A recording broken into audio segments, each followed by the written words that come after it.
this happened so quickly. I'm like, is there a gamer on Trump's admin that saw what was happening? And they're like, dude, come on. I need you to sign this. This is very important. Here, people are gonna love you. He's like, oh, all these people are gonna. I can't do a Trump impersonation, but they're like, all these people are gonna love me. Then I need to do it. Who would have thought President Trump would be the gamer president? He would be the president that steps up and helps protect the rights of gamers. He's too old, but it looks like he may have been. Make gaming great again. Oh, those people's heads just exploded. Games are being censored, not by Steam though, but by the banks that handle the money. This new executive order is the first legal step in stopping this. Recently, if you haven't heard, some games were removed from the Steam store, but this wasn't because of a bug. And they still have like porn games on there. It seemed like it was only for certain type of contents that they found objectionable, not the fact that it was nudity or porn in and of itself, which is just stupid. People just being overly sensitive. But credit card companies have done this in Japan. I made a previous video about that as well. So it's and now we talked about this earlier in the stream. It's like all over Europe, and the UK is just doubling down on it. Or a developer's choice. Instead, it happened because a big payment company like Mastercard decided that a few games were a reputational risk. This is a vague rule that lets them pressure a company like Steam to remove any games they don't like. As a result, the banks that handle the money for Steam got involved, creating a chain of pressure that led to the games actually being removed. This is a big deal because it shows that a third-party company that handles the money, not the government or Steam itself, is now deciding what we can and can't buy. This kind of power is a form of digital.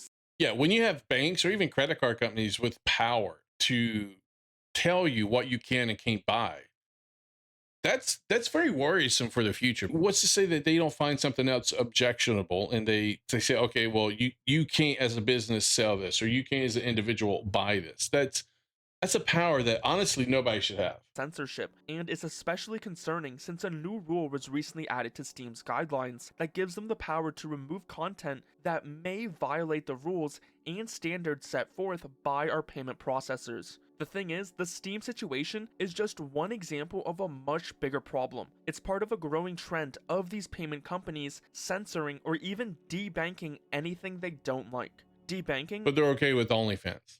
That's the thing. They're okay with OnlyFans. At least hope with this, it's a start for us fighting back. I hope so. I really do, because honestly, unless someone like Trump does something like this, I don't know if there's any stopping it. I really don't. Is when banks or payment companies... I mean, how can you live if you can't spend money? And you need a bank to spend money. You need a bank to make money and spend money. Close accounts or refuse to work with people and businesses for reasons that aren't actually about money. The censorship we're seeing on platforms like Steam is very similar to how banks debank people. This is a direct financial threat. It's what itch.io stated when they said they had to act urgently to protect the platform's core payment infrastructure. And also when Valve said if they didn't remove the games, it would prevent customers from buying games and content. It has nothing to do with the core payment infrastructure. They're just worried about brand risk. But honestly, what brand risk is there? When I buy things, I never think of Visa or Mastercard as being the people I'm buying it from. Across Steam. The White House announcement calls this politicized or unlawful debanking and highlights how some financial institutions have restricted access to services on the basis of political or religious beliefs. That's where I'm concerned that this won't affect what's going on. So we'll see, because I just don't know if it's political or religious. Or lawful business activities. So this isn't just about video games. Something similar has happened to cryptocurrency companies, legal gun stores, and even anime stores. The White House announcement points to... Again, I don't know if you could consider any of those political or religious. Hopefully it does. I could be wrong. I hope I am wrong. I hope this stops this shit. I really do. Other examples as well, such as when federal regulators suggested banks flag individuals who made transactions related to companies like Cabela's and Bass Pro Shop. These payment networks are essentially the roads of the what's wrong with those two stores? Digital economy. By controlling these roads, these companies can stop anyone they disagree with from doing business. Yeah, and that's the biggest problem with this. Is that they're the middleman that can say that will be in a position to allow or disallow certain transactions, and that's way too much power for them to have. if they haven't broken any real laws. So, to fight back against this, President Trump has signed a new executive order called Guaranteeing Fair Banking for All Americans. This is a direct response to what the president's office calls systemic abuses by financial institutions that undermine Yeah, Max, free pretty much they expression do. and They want to attract economic people that disagree with opportunity. them. This new rule tells federal groups that watch over banks And the to UK is a prime example as to why that's true. Because I mean, just you look at what the UK is doing. stop using vague reasons like reputational risk in their guidance and manuals. The Oh order wait, is what? specific.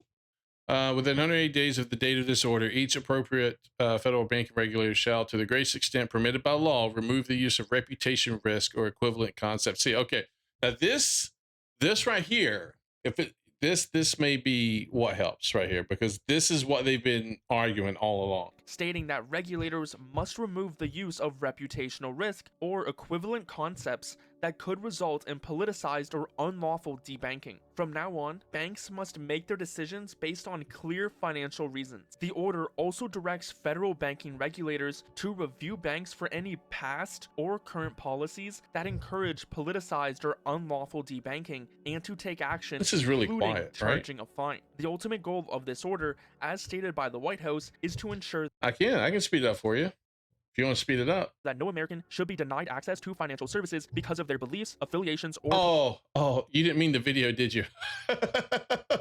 Did you mean what's going on? political views. This is meant to prevent any financial unfair treatment and give fair access to banking for all legal businesses and people. So how does this new order connect directly to our problem on Steam? This is where the details of how payments work become really important. As Valve confirmed in their response, Mastercard didn't go directly to Valve and tell them to remove the games. Mastercard communicated with acquiring banks. These are the banks that handle the money for businesses like Steam. Mastercard cited one of its rules, Rule 5.12.7, which says that a business can't process transactions that may damage the goodwill of the corporation or reflect negatively on the marks. It's important to know that Visa has a very similar rule, just showing how this is a widespread issue across the payment industry. This is a perfect example of a Yeah, they tried to come out and say that they weren't the reason for this happening, and then I think Steam came out and basically said, yes, you guys were. We they referred to them directly in the statement that they put out, I think. vague reputational risk clause. Mastercard didn't have to prove the games were illegal, just that they were a risk to their brand. This was in response to a And small that's the number thing. of complaints. If it's not illegal, that's the problem. You should be able to buy and sell anything as long as it's not illegal. You shouldn't have anybody else trying to stop you or forcing you to go out of business because of what you want to sell. From the activist group Collective Show. The acquiring banks, fearing that they would lose their partnership with a major payment network, then pressured Valve to remove the games. Valve complied, which is why they weren't fully debanked. So the executive order aims to stop this by forcing financial institutions to justify their decisions based on individual, objective, and risk-based analysis. The key difference is simple. Yeah, there should be no decisions on what they do. Look, if you provide a service, and if someone wants to pay you to provide that service, then you should just provide the service. You shouldn't have any say in what these people sell or whatever the transactions may be. You shouldn't have any insight or say to it. The only thing you should have insight for would be putting the name of that transaction or company on the credit card statement that you send to the consumer or to the customer. That's all you should be involved in. Outside of that, you shouldn't have any say in what people are buying. Yeah, you shouldn't be able to choose what's legal and illegal if you're a payment processor. Yeah. Risk-based analysis is about measurable financial threats. Reputational risk is about feelings and public opinion. The new executive order is designed to stop financial companies from using the second one as an excuse to shut down legal businesses. This could protect game developers from being unfairly censored. So what can we expect now? While this executive order is a major step, it has its limitations. Some might argue that it doesn't mean much because it can't directly regulate companies like Mastercard or Visa. However, the executive order does create a powerful incentive for banks to stop caving to this type of pressure. If an acquiring bank knows that it could be fined by a federal regulator for acting on a reputational risk concern, it's far less likely to do so. This could make the vague rules of payment processors. Yeah, and that's my concern because it's not talking about credit card companies. It's talking about banks. The credit card processors aren't banks. They work with banks, if I understand how that works correctly. Powerless. According to Valve's newest statement, they were pressured by these banks, citing Mastercard's rule. So while Valve wasn't formally... I thought about that the other day too, Memesley. It's not exactly the same as 230, but something similar to that. Like, look, if you're going to restrict some companies from selling certain objectionable content, then if we go and we look at your transactions and we find that you, whatever reason, whether you were part of it or not, process a transaction for something that was illegal, then we're going to hold you accountable for it. We're going to go after you and charge you to the fullest extent of the law. So if you're going to be, curating your stuff, then when something bad goes through, you're going to be held accountable for it. Banked. They were put in a position where they had to choose between censorship and a massive financial threat. This is the exact thing this executive order is trying to stop. Looking forward, though, this executive order could pave the way for more. Wasn't good enough. Wasn't good enough. Not good enough at all. That should, hopefully it stops it, but I don't know if it will. Changes. We could see new Is there, legislation is there a Hershey bar in that?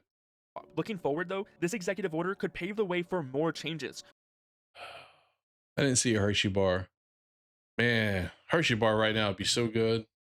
We could see new legislation like the Fair Access to Banking Act gain momentum in Congress. This act, which has seen bipartisan support, aims to prevent banks from using subjective, non-financial standards when deciding who to do business with. A new law would have way more power than an executive order. It could directly. I hope Elon goes through with his whole credit card processor stuff. I mean, I hate to depend so much on him because he's not a perfect individual either, but it would be nice to have other competition out there that Visa and Mastercard may actually lose business to if X comes out and says, "Look, we'll process your payments as long as it's not illegal. We'll process whatever it is you're doing." And legally stop payment networks from denying service based on a business's legal activities or political views. The details of the bill are designed to force this change. For example, it would prevent banks from making decisions based on unfair and random standards, a legal way of saying a decision made without a good, clear reason. The bill requires banks to have a written, documented report showing a risk-based analysis for all decisions. This means they would have to back up their choices with clear, factual information, not vague concerns about their brand. This would be a more permanent solution, like treating these payment companies as essential services. So if the pressure from payment processors that they should be treated as like a utility or an essential service. I mean, you can't do business nowadays without them. So they shouldn't have any ability to restrict or curate what type of business they transact. I mean, if you are running a business, you need someone to process credit cards. Well, guess what? That's what Visa and Mastercard does. Visa and Mastercard should not have any say in what it is that you're doing as long as it's illegal. I mean, as long as it's legal. But let's say it was illegal. Visa and Mastercard shouldn't have any say in it at that point in time. I mean, that's in my opinion not their area of expertise. They should just process the payments. Let the FBI, let the police, let if you see something that you think is illegal, report it to the authorities and let them investigate and deal with it. But they shouldn't have any say whatsoever with it.